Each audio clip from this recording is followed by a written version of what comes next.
राधे राधे, जय श्री कृष्णा। आज मैं आप लोगों को बताने जा रही हूँ कार्तिक माह कब से आरंभ हो रहा है 2024 में और कब समाप्त होगा। इस पूरे कार्तिक के महीने में किन किन कार्यों को करना चाहिए और किन किन बातों का ध्यान रखना चाहिए, मैं इस वीडियो के द्वारा आप लोगों को बताने जा रही हूँ। कृपया पूरा वीडियो जरूर देखें। कार्तिक माह का इतना महत्व क्यों बताया गया है हमारे शास्त्रों में? कहा जाता है कि भगवान राम रावण से युद्ध करके जब युद्ध जीत करके लौटते हैं, अयोध्या नगरी में वापस आते हैं, तो अयोध्या वासी उनके आने की खुशी में नित्य पूरे कार्तिक माह में नित्य शाम को दीप उत्सव मनाते थे।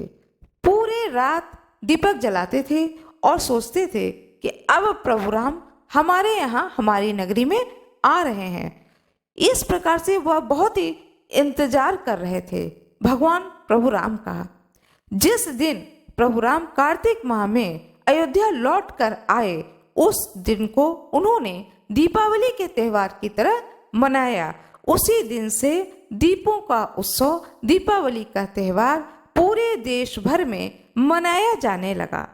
दूसरा कारण हमारे शास्त्रों में बताया जाता है कि कार्तिक मास में जो कृष्ण पक्ष होता है, इसको अंधेरा पक्ष कहते हैं।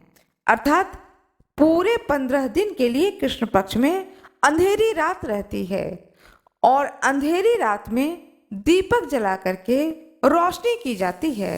इस बात को प्रेरणा दी जाती है कि जीवन में कितना ही क्यों ना अंधेरा हो जाए, दुख और किसी भी प्रकार की परेशानी क्यों ना आए, लेकिन मनुष्य को कभी भी निराश नहीं होना चाहिए, बल्कि दीपक रूपी प्रकाश अपने हृदय में हमेशा जलाए रखें और इस चीज को विश्वास में रखें कि जीवन में एक न एक दिन उजाला अवश्य ही आएगा। इसलिए इस पूरे कार्तिक माह में दीप का उत्सव मनाया जाता है। इस पूरे कार्तिक माह में बहुत सारे त्योहार मनाए जाते हैं। अब जानते हैं कार्तिक माह कब से आरंभ हो रहा है। सन 2024 में कार्तिक माह का आरंभ हो रहा है 18 अक्टूबर से और समाप्त हो रहा है 15 नवंबर 2024 को। इस महीने क्या क्या करना चाहिए? इस महीने 6 कार्य अवश्य ही करनी चाहिए। नंबर 1, कार्तिक स्नान करना चाहिए। नंबर 2, दीपदान। नंबर 3, गुरु भगवान के दर्शन करने चाहिए। नंबर 4, तीर्थ स्थान जरूर जाएं। नंबर 5, आकाश दीप दान करें। नंबर 6, कार्तिक माह का व्रत अवश्य ही करें। कहा जाता है कि इन 6 कार्यों को करने से घर में धन धान्य, सुख और वैभव और ऐश्वर्य की कमी नहीं रहती है। भगवान श्री हरि विष्णु की कृपा प्राप्त होती है। कार्तिक स्नान का क्या विधान हमारे शास्त्रों में बताया गया है? हमारे शास्त्रों में कहा गया है कि कार्तिक स्नान उस समय करें जब आसमान में तारे दिखें, अर्थात बिल्कुल ही अंधेरा हो, पशु पक्षी की आवाज सुनाई न दे। इस समय को ब्रह्म मुहूर्त के नाम से जाना जाता है। कार्तिक स्नान करते समय गंगा जल मिश्रित जल से स्नान करना चाहिए।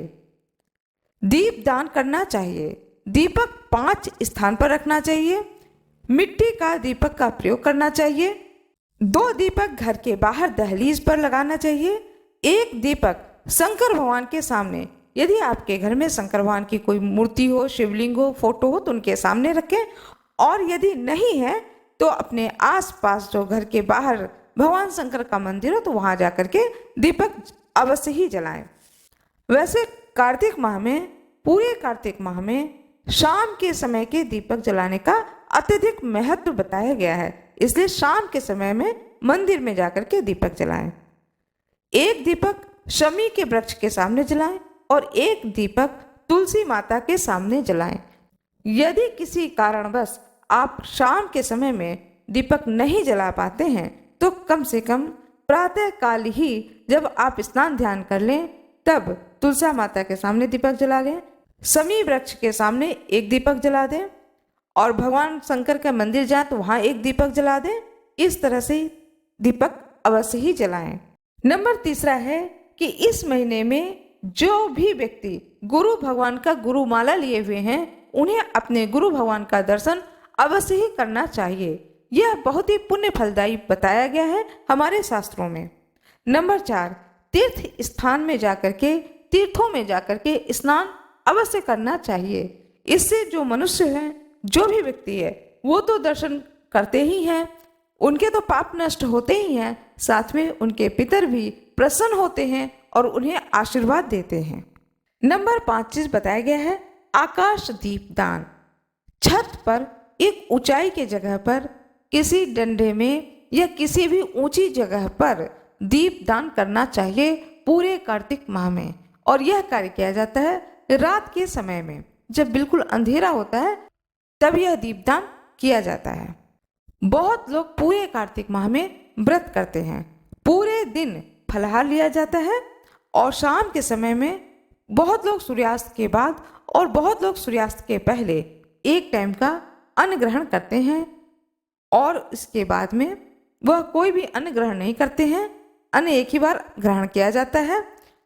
पूरे कार्तिक माह में लहसुन, प्याज, मांस, मदिरा का प्रयोग नहीं करना चाहिए। तुलसी माता की पूजा का विशेष विधान बताया गया है, भगवान विष्णु की पूजा का विधान बताया गया है और साथ ही भगवान विष्णु का नाम जप भी बहुत ही प्रभावशाली बताया गया है इस पूरे महीने में।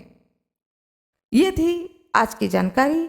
आशा करती हूँ कि आप लोगों को यह जानकारी अच्छी लगी होगी। कृपया वीडियो को लाइक करिएगा, चैनल को सब्सक्राइब करिएगा, बेल आइकन दबाना ना भूलिएगा। आप लोगों का बहुत बहुत धन्यवाद।